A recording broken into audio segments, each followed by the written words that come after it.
Hello, wonderful people. Today I'm going to be reviewing Britney Spears' greatest hits. As you can see, this is a really tall book and it's very thin. It only has 17 songs, and here's the quarters for comparison. It's not that thick of a book, it's easy to open up and read. And like I originally says, it contains 17 songs, and I'm going to be doing a real quick review on it from a beginner's perspective.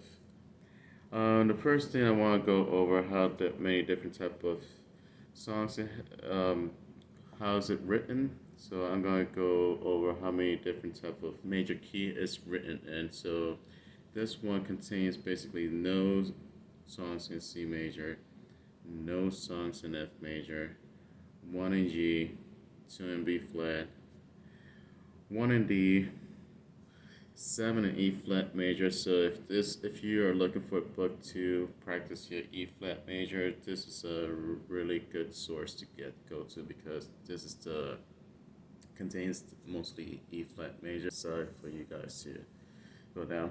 In terms of difficulty, it's a very simple book to read. It's not that difficult to read. The good thing is that this book is written for piano, vocals, and guitar, and I will show you in a few how it looks on the actual book once you start reading the book, and some pointers on what do I do when I'm normally reading the book. What do I think the sound quality is? I like it. I think it's well written. It sounds nice on the piano.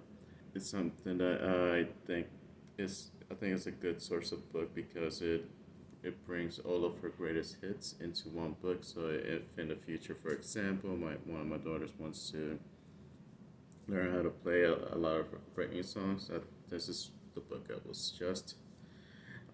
What do I like to improve on this book? I would say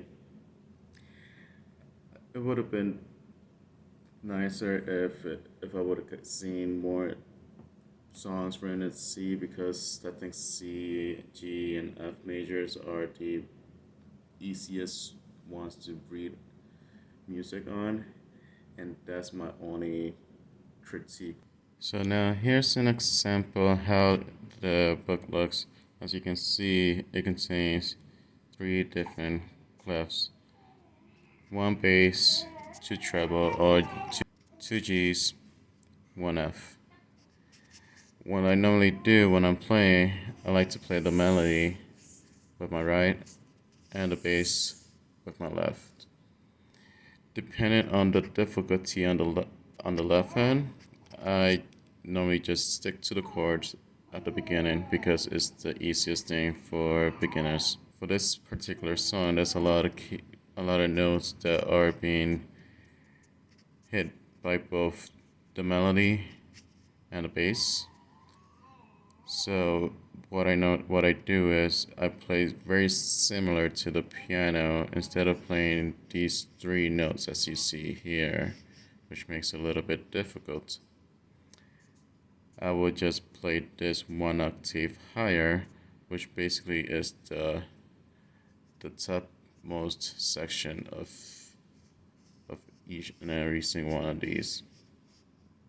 And I choose to just read this in this octave, and I just push it 1 octave higher. It makes it a lot easier for me to do, rather than just playing this one and just reading out of this note.